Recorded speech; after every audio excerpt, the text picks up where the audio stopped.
Global e-commerce is growing. According to the results of our MCM Outlook 2014 survey, almost 9% of all orders placed within the U.S. are shipped to another country. However, almost 3/4 of MCM Outlook 2014 respondents said their e-commerce sites are not ready for global e-commerce. With us today to talk about global e-commerce is Ivka Adam, the Vice President of Marketing and Mobile with fashion apparel seller Modnique. Hello, Ivka. How are you today? Good. Hi, Tim. Good. Ivka, for our viewers at home who are looking to go global, can you explain what a localized e-commerce site is? Sure. Very simply, a global localized site means that you've tailored your site for that specific country and language. And that makes it so that the consumers in that country who speak that language can access your site as if it had been developed for them in their native language, native currency, and things like that. So it can be anything from language to currency to a dedicated URL. If you want to get really complicated, you create a site that actually has specific content, whether it's marketing messages or offerings for that particular country or region. Okay. I know Russia was the first country that Modnique did a localized e-commerce site for. What was done to localize the site for Russia, and what did you guys do to market and promote Modnique to the Russian audience? Sure. Well, to give you a little bit of background, Modnique is a 3-year-old company, and when we launched 3 years ago, we decided to go to ship internationally from day one. So we used the same site, modnique.com, in English, in US currency, but we said, you know what, we will ship anywhere in the world. What naturally happened is we saw adoption from various countries around the world that are that don't necessarily have access to as much variety in terms of e-commerce as countries or regions like Western Europe or the United States. So some of those countries and regions include Eastern Europe, Russia specifically, Australia, and other parts of the world like the Middle East and Mexico. So there was this natural adoption of Modnique just by the very fact that we could ship to them.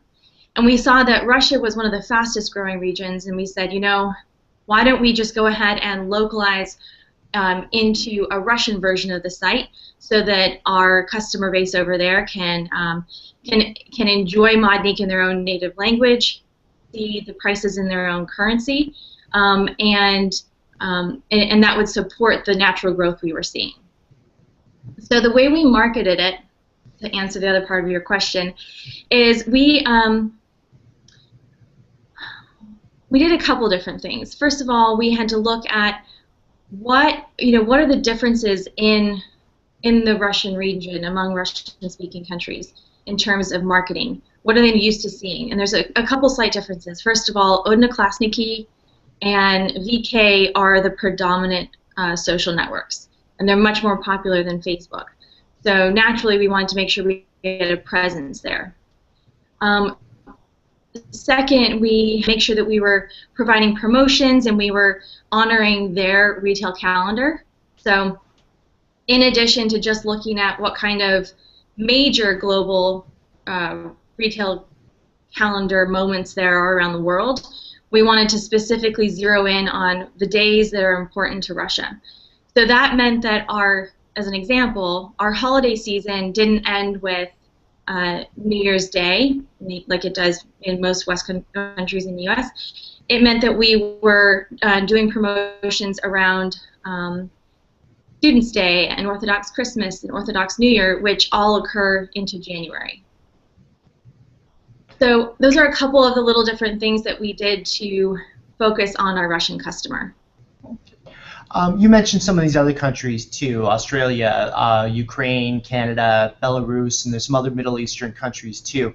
When do you know it's kind of go time, I guess, to speak to launch a localized site for other countries? Mm-hmm. I think there's two different factors. There's an inside-out approach that you have to look at and the outside-in. So from the inside out, you need to make sure you have the resources to support it. You have the translators if you're going to do a different language. You have the development capability to show a different site for a different region or country. And then you want to look at your own numbers. Where does there seem to be natural adoption? And even if you're not shipping internationally, you can get a sense of international adoption just based on international visits on your Facebook page, say, or look at your Google Analytics and see where people are naturally already visiting your site from. And then from an outside-in approach, you want to look at, are there certain things that are happening around the world that may make it more advantageous or less advantageous to choose a particular country or region. So we took those different things into consideration in order to decide first to localize our site in Russian and target the Russian customer, and then because we already had the site translated in Russian, it made sense to localize for Belarus and for Ukraine, where we already had significant adoption. Ivka, I know you mentioned from day one you had determined, yes, you were going to do international shipping. How do you fulfill global orders? Is it as simple as you guys shipping these out directly, or are you guys using a third party, or you guys have warehouses set up in these countries? To date, we've had our own distribution center here in our Los Angeles headquarters. We recently made an announcement that we're going to be moving towards using a 3PL. We're going to be working with PFS Web, yeah. And they've got a couple distribution centers, one in Nashville and one in Brussels. So in order to reduce the amount of time it takes to ship to a customer and also to provide an even better customer experience in terms of the packaging, the invoices, how we ship, it made sense for us to start outsourcing. We've gotten to a place in our growth trajectory where it now makes sense to source this out. Okay, Ivka, hey, thank you very much for talking with us today about global e-commerce, and have a great day. Thanks so much, Tim.